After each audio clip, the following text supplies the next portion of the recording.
Roy. Thank you, Mr Speaker. I rise to speak on behalf of the ACT Party on the third reading of the Motor Vehicle Sales Amendment Bill. It's very pleasing to see support from across the House on this bill. It is one that makes a good deal of sense. It happened, the Amendment Bill came together as a result of the review that was done, and most importantly for consumers.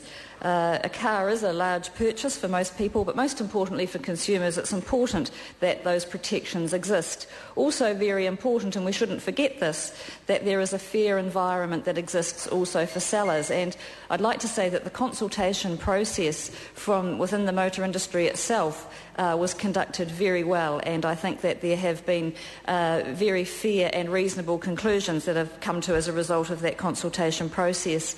And in light of that, I would like to compliment the Consumer Affairs officials who were responsible for conducting that very professionally.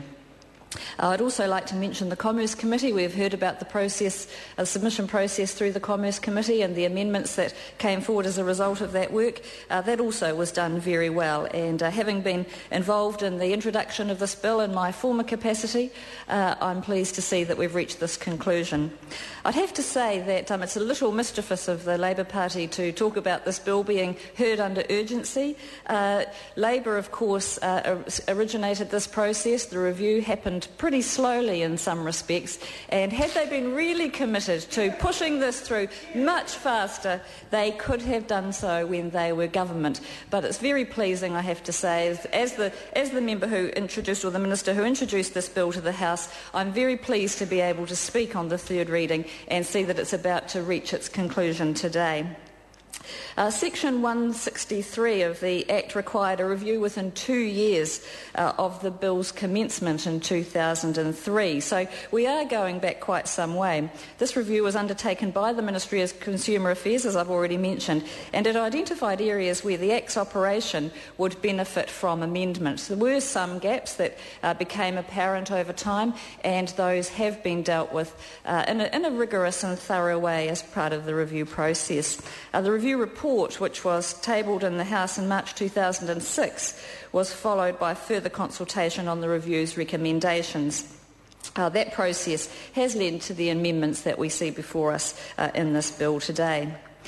I'm very pleased to see that the bill will in fact remove several unnecessary compliance costs for motor vehicle traders and consumers. The amendment is in line with the government tackling of regulatory obstacles as promoted by both the ACT parties and the National Party. I think the issues in the bill have pretty much been traversed by all members that have spoken on this bill, both at committee stage and those who have preceded me in this third reading speech. But I'll just briefly go over those that I see as priorities and things that will improve things for consumers. The bill removes the requirements for private sellers at car markets to display a consumer information notice. This amendment will reduce risk of confusion between private sellers and buyers as to their responsibilities and rights, and I think it does make a good deal of sense. Certainly that was a compliance that was unnecessary in that particular circumstance, and it has very sensibly been removed. The other thing that I certainly promoted heavily previously was that the bill offers increased consumer protections, particularly with regard to the disputes tribunal.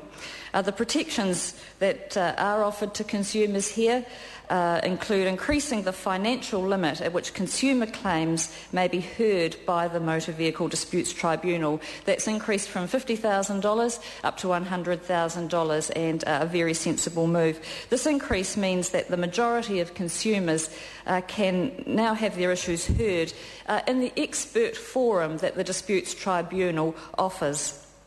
This change will also assist in the future proofing of the claims limit and provides protection to consumers who purchase high-end vehicles. Previously, some of those consumers weren't actually able to take their case, genuine though it might have been, to the Disputes Tribunal. Currently, regardless of their financial means, consumers can still have difficulty in gaining redress from a specific motor vehicle trader, and the increasing of the limit to $100,000 should certainly help in this regard. The bill allows the tribunal to award costs for non-attendance of either party to the dispute. This does, of course, create the right incentive, the incentive for both parties to turn up to hearings, and this has been something of a problem. Costs can be awarded currently against the consumer when they don't attend, but the amendment bill will in fact make it the ability for costs to be awarded also against the trader. So in fact we've got a much more level playing field with the amendment before the House at the moment. For a consumer, considerable compliance costs may be associated with attending a hearing that has to be postponed because of a trader's non-attendance, and so just from a purely practical perspective, this amendment makes a good deal of sense. The bill also closes a loophole where the automatic banning of a trader from future trading as a motor vehicle dealer cannot be applied to a person who is unregistered or has elapsed registration at the time of his or her conviction or bankruptcy. Currently, such people can continue to trade in motor vehicles until the registrar can take a case to court to ban them, which may take some months.